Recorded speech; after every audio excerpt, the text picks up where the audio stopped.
Your rent didn't go up because your apartment got better.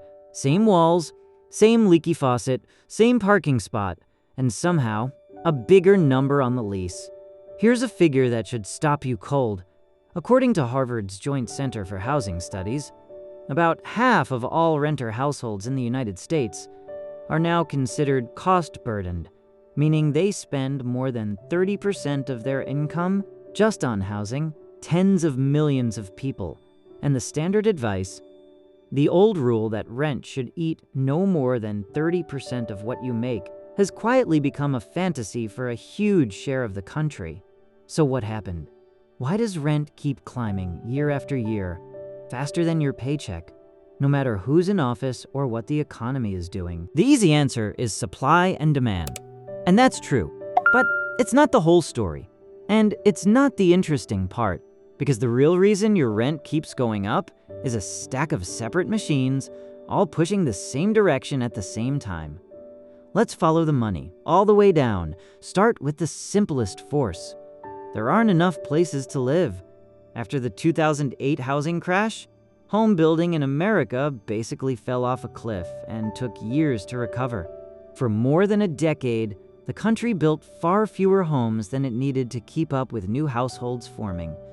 Estimates of the shortage vary, and they are estimates, but Freddie Mac, one of the giant government-backed mortgage companies, has pegged the national housing shortfall in the millions of units. When there are more people who need homes than there are homes, the people with the homes get to set the price. That's not a trick. That's just gravity. But why don't we just build more? This is where a Harvard economist named Edward Glaeser comes in. Glaeser has spent his career showing that in America's most expensive cities, the thing choking off new housing isn't a lack of land or a lack of concrete. It's rules. Zoning laws that say you can only build a single house on a lot, height limits, parking minimums, lengthy permit fights where existing homeowners can block new apartments near them. Every one of those rules is defensible on its own. Stacked together, they make it slow, expensive, and sometimes flat out illegal to add the housing a growing city needs. So the shortage isn't an accident of nature. In a lot of places, it's a choice, written into the local code. Now, the second machine. Demand didn't sit still. People kept forming new households, and they kept moving, especially towards Sunbelt cities like Austin, Phoenix, Tampa, and Nashville. When a flood of new renters lands in a city that legally can't build fast enough to house them, you get a bidding war for the units that already exist. And in a bidding war, the landlord always wins. Here's the third machine, and this is the one most people don't see. Over the last 15 years, your landlord increasingly isn't a person. It's a portfolio. After the 2008 crash, when millions of homes went into foreclosure and prices collapsed, large Wall Street firms saw an opportunity. They bought up single-family houses by the thousands at a discount and turned them into rentals. Companies like Invitation Homes and American Homes for Rent were built on this model, and giant asset managers like Blackstone became some of the largest residential landlords in the country. Now, to be fair, big institutional investors still own only a modest slice of all rental housing nationally. But in specific neighborhoods, in specific Sunbelt metros, they became a dominant force. And a corporate landlord managing tens of thousands of units doesn't have a personal relationship with you. It has a spreadsheet, a revenue target, and a quarterly report to answer to.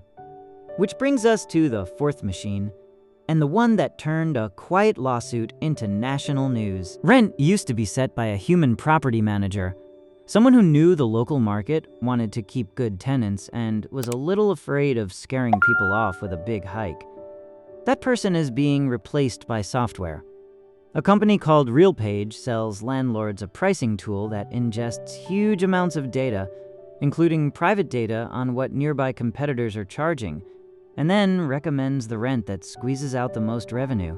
In 2024, the U.S. Department of Justice filed an antitrust lawsuit against RealPage, alleging its software effectively helped landlords coordinate rents instead of competing with each other, and that it pushed prices higher than a truly competitive market would allow. RealPage has denied wrongdoing, and the case is still playing out, so treat the specifics as allegations, not settled fact. But you should understand what the software is designed to do. In a normal market, a landlord who gets greedy risks losing you to the cheaper building down the street.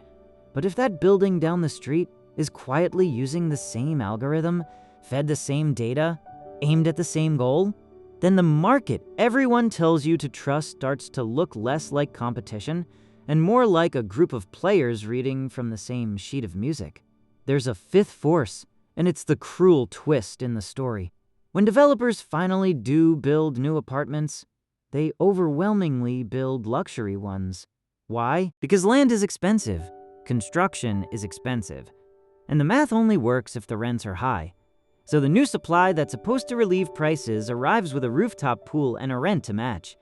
Housing economists have a theory called filtering, the idea that today's luxury building becomes tomorrow's mid-priced building as it ages, eventually loosening up the affordable end. And over the long run, there's real evidence that building more housing of any kind does help hold rents down. But filtering is slow, it can take decades, and you need next month's rent now. Let's put real feeling numbers on it. These are illustrative, but the mechanics are real.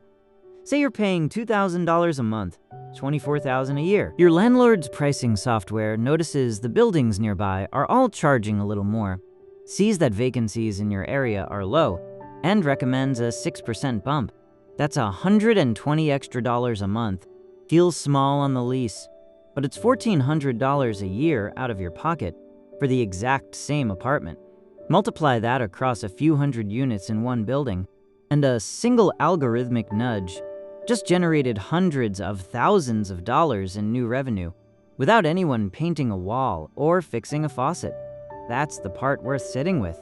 Your rent increase isn't a reflection of your apartment getting more valuable. It's a reflection of how little leverage you have to say no. And that's the real engine under all of it.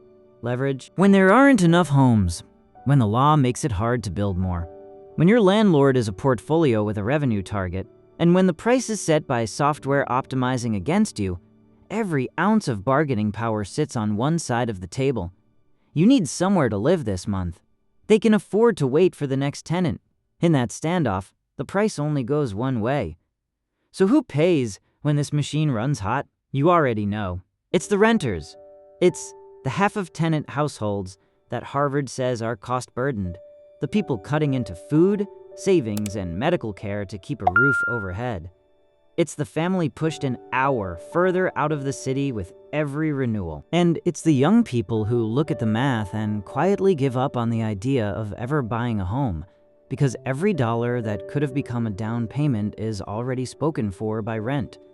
None of this means every landlord is a villain, or every rent increase is a scam. Property taxes rise. Insurance, especially in disaster-prone states, has genuinely spiked. Maintenance costs money, and someone has to cover it.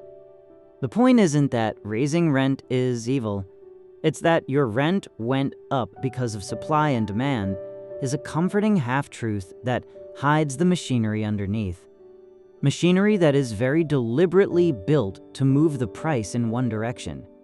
And to be clear, this is a breakdown of how the housing market actually works, not financial or legal advice. What to do about your own lease, your own budget, or whether to rent or buy is your call, and worth your own research or a professional's help. But here's the lens to keep. The next time your renewal shows up with a bigger number, don't just ask whether you can afford it. Ask who said it and how. Was it a person or a pricing engine? Is there real competition on your street or the same algorithm behind every door? Is your city building or blocking? Because rent isn't a force of nature. It's the output of a system, and systems are built by someone, for someone. Once you can see who, you stop feeling crazy, and you start seeing the game. Your rent didn't go up because your apartment got better. It went up because, in a market built to give you almost no room to say no, a bigger number was simply the easiest one for someone else to charge.